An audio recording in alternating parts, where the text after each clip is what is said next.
Hey YouTubers! As you can see on the board behind me, I've got a ship of some kind back there. This is the Ingot class metal retrieval glider. It's a boost glider based upon, your current and past NASA systems to bring vehicles back from Earth orbit. And of course, we're going to be mining all this metal. We got to find a way to bring it back. Today I have a special guest with me. Hey. That's right. He's in the background there. He's going to be asking some questions as we go along. So I'll be answering his questions. Hopefully we'll get even more interaction as time goes on. Maybe I'll have like an audience. There'll be more than a few people back there, and we can have a lot of questions and have a real discussion here. So like I said, today it's the boost glide system. Let me step back so you can see it. We're going to reuse the Starship core from SpaceX, and we're going to create a sleeve for it. Now my concept would be a closed cell stainless steel high carbon foam shell that you could cast. Basically you'd have a crucible like this, you'd pour in the foam, you'd spin it into the shape that you needed, and also would allow for this gradient. So you'd end up with these really solid skin transitioning to a slightly larger cells, and of course in the middle you could even have an agitator that continually agitates and creates a foam. The point is you want to be able to create the more solidity towards the front, if you do it right, you can make it so your solidity is out on these wing edges all the way out here. So, you'd have a slight more solidity towards the bottom because you'd have a gradient during the melt. But then on the edges here, you'd have solid stainless steel or solid high carbon steel. And this, like I said, is going to be a boost glide system. One of the things that I wanted to bring up was the transpiration cooling. Since we can't make a whole ton of little tiles on Mars, we need two things. We need a delta shape. We need the hypersonic V for the front as it re-entries. We can have a high entry angle, kind of like that. And then we're going to have to add some transpiration cooling. Transpiration cooling are these tiny little pores that they use in turbine blade technology, and it allows turbine blades to, even ceramic ones, ceramic's pretty high temperature. Well, in turbines it's super, super, super hot. And of course, you have erosion vectors and things like that. So what you do with transpiration cooling is you have these little tiny pores that allow gases to envelop the blade to prevent erosion and high temperature damage to the blade surface itself. And that's going to be my direction that I suggest, because on the leading edges and the high temperature frontal zone here, you're probably going to want to put a transpiration cooling shell that's going to envelop the bottom of the craft in a cooled hull. Is this going to be... Can it cool itself independent of the atmosphere? Yes, it can. As a matter of fact, that's a vacuum. good question. It's Oh well, a big deal. yeah. Check it out. How does it wick off heat? Right. Yeah. Check it out. You can charge the tanks of the Starship with CO2 at Mars base, and that CO2, of course, when you transition, So it has like a capacitance of coolant. yeah, you just have to plug it into the tanks. There's like a couple places you can plug in the tanks and be able to probably route it out to this outer transpiration cooling. I think it would route around the front and then plug into the front, because you want the coldest being on the front, of course. And then, as long as it was cold enough to allow for transpiration cooling, you can also, I've got this air inlet here. This air inlet would be for when you get into the atmosphere and you don't want to use just pure CO2 or pure cooling gases. You can mix that with a pressurization system. It also avoids needing additional, as the atmosphere gets thicker, you would need additional pressures to move that cooling gas through the transpiration system. With a ramjet inlet on the front, that would, as the atmosphere pressure increased, because density, you would also have increased pressure being spit out the transpiration cooling. So I think a combination, in answer to your question, of cooling gases, CO2 gases in particular, from the tanks, So you've avoided making a device that would only work on Earth. Yeah? Well, this is for Earth re-entry. Yeah. So But no, it would work outside of the atmosphere here. This design here would allow for out of atmosphere transitions as well, like leaving Mars. Mars would eventually become an inner solar system base, where these types of crafts, because you have the closed cell structure of this outer shell, it would protect the Starship core and all of its vital components with a closed cell shield, which would absorb micro-meteorite damage and asteroid damage if you bumped into them at speed. Because, of course, we're going to be having to travel pretty fast through the solar system, and I don't think every single piece of rock has been mapped. So you're going to have something that can take a lot of damage. If you've examined close... Yeah, no kidding. You're going to use a railgun to launch these. Yeah, oh yeah, that's the other thing too. Yeah, I want to use a... the Ingot glider uses an electromagnetic sled launching complex. So similar to the railgun, the sled is reusable, configurable to your launching system, and it falls away from the Ingot glider at the end of the track. So it rides up a little bit and then falls down to the ground to Mars' surface, and then you recollect it and reuse it. You might be able to just use a sled that just goes to the end of the track and stops. I mean, that might be better. But the really, really high-speed stuff, it uses a carrier that envelops the edges so it matches the railgun technology gap perfectly. And then, of course, it is more like a carriage, a sled for the projectile. In this case, we're combining railgun technology with hypersonic transport, and that's essentially the shape is a hypersonic transport. We have some control. Like a space bullet.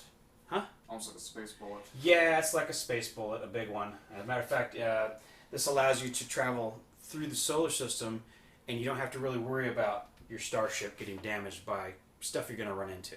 Yeah. So you could go into orbit around different planets, and yeah, you'd hit something, but it should just bounce right off. But it's not going to kill the craft. No, it wouldn't kill the craft. Matter of fact, your first explorations throughout the solar system probably are going to be all remote. They're probably going to be all drone based, and because humans don't have the capacity to go out into, say, the ringed. It's kind of ridiculous that you're expecting all those people to go out into Mars and. Well, no, the plan is to have 1 million people on Mars by 2050. Sure. Well, I mean, that might happen. From a realistic standpoint, they're talking about mass production of the starships here on Earth, and aside from economic change, war, and other things like that, it might be a definite possibility. As you can see, I've configured the landing feet to be the standard X, so it can land standing up. So the boost glide reentry vehicle using the Starship as a core returns the Starship to Earth for reuse, and it also gives a source of metal. Like, you can now just chop it up, melt it down. Yeah, well, you could also use it as a launcher. I mean, honestly, this is already configured for launching, but that's on Mars. The gravity's way lower. Yeah. And the atmospheric back pressure is way lower. So I'm super freaking pleased that you're going to use solar power for all this, but... Well, no, this will be a combination of solar and nuclear. What about the weather on Mars? Oh, the wind and stuff? Yeah, they have... want to use panels for this. Yeah, you do. Y'all sort for this. Yeah. I mean, you'll have the capability to have nuclear too, but nuclear is a compared to the sun. The sun is a fusion system that we can't replicate here yet. Yeah, it produces the fusion reactor. Yes, it produces a constant source of wireless power to the solar system. So tapping into that, I think, is a reality that we just need to accept, and therefore your solar panels, like for example, right now, solar panels are what shape? Square. They're square. Okay, so why don't we have wipers on them? And we sent solar panels to Mars and we didn't put wipers on them. Yeah, that makes sense. Come on, windshield wipers. Yeah. I got windshield wipers on my car. There's windshield wipers on motorcycles. There's windshield wipers on helmets. Or on kind of frictionless surface where it doesn't, No. See, with solar systems, for some reason, I don't know what it is, man, but the solar systems that I've seen, they always get this really fine dust, which takes away 7 to 12% of your power, right away. Can you vibrate the panel surface so shit just slides off? You're gonna need a physical scraper. No. Yeah, you need a physical scraper, and I haven't seen that really designed. So if you had a physical scraper, I've seen those videos with the sand, and if you vibrate hard enough, it turns into a fluid. Well, check it out. Let's look at the shape of solar panels. I think the shape of solar panels for Mars being square are wrong. Sure. Why? Because if they were round, you could have a central wiper blade or 2 wiper blades that would just go round and round and round and keep it constantly cleaned. Okay, that's one thing. The other thing is since they're round, you can stack them up inside a silo-shaped object. So I think 2 reasons you should have round solar panels that are the equivalent of the diameter of the Starship. That just add another section to the Starship and put a section where you can load these pizza solar panels in there that only need a single wiper blade that just goes round and round, I mean, that's the easiest way to keep them clean, like long term.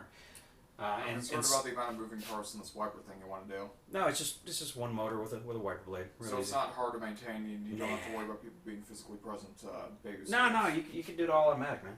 Okay. Be really easy. Anyways, so the hollow core inside here, you don't have to have a starship. I mean, it's kind of nice because since they'll be there anyways, you might as well use them. And you know they'll create this loop between Earth and Mars to where you're returning materials, and you are also sending materials back to Mars. So you're going to return the starship, which is a big deal. That's a lot of money, a lot of technology there, and you're also returning metal, which is, you know, if you had a source, this thing could weigh a lot. I mean, I've drawn it like this, but you could make it like a bit longer, I'm thinking. But this is huge. This is huge. This is so much metal. And depending on the porosity of your foam, it can be almost solid. So if you can imagine a solid chunk of stainless that came in like this, and you'd have to use like basically the full power of all the rockets just to bring it in for a soft landing, at least you have the capability of that. And then, you know, they're talking about using arms to catch it. Well, okay, you could do that too. Maybe some kind of scoop or... I think if you just landed it on the legs, it'd be fine too.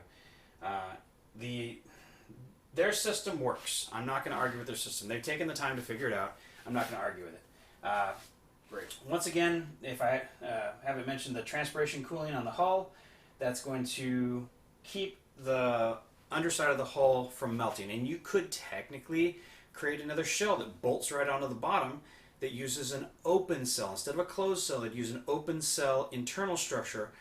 Dual cell is the technology that I'm referring to there. Basically, it's all these little marble things that you cast into it, and then you burn out the marbles, and it leaves an open skeletal structure which is very strong, very rigid. You can vary the porosity, and you can also send gases through it. Okay, and you'll have a skin effect, but you can now push gases through it. So I'd recommend a dual cell, open cell bottom hull that bolts onto the closed cell overshell. And that'd be for re-entry purposes, and it would also make it so you wouldn't have to use your ceramic plates. And they've discussed this. They just haven't really gone with it because ceramic and carbon, the carbon hexagons that they're using on the Starship is a lot easier.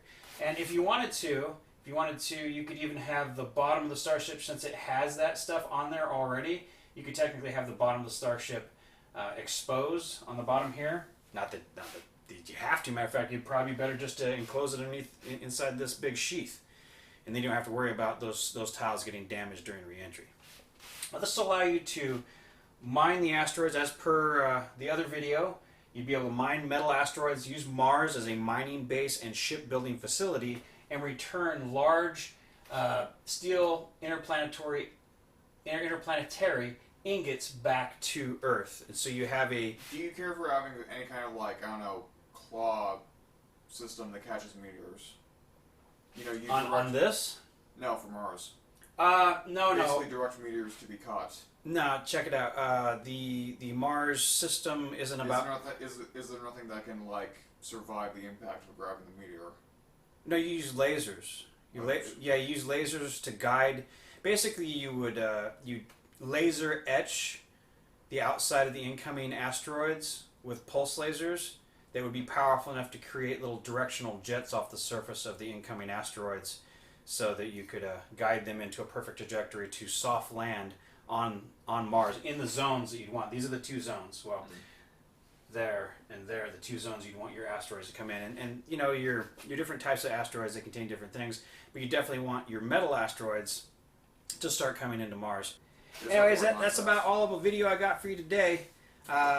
If you like it, great. Give us a comment, thumbs up, like it, subscribe. If you say hi to the guest there, he's in the back there. He's got his own channel. That's Lord Fiscus in the back there. He kind of like helps me focus myself on what really matters in the world, you know? Yeah, we plan stuff. Definitely, and we plan and build stuff. So y'all have a good day. He'll be back on a future episode, but I think it pretty much covers it here. We're getting kind of off topic, but at the same time, we'll have other discussions about Mars. I think we should just have an open discussion about Mars. We'll just have a picture of it in the background.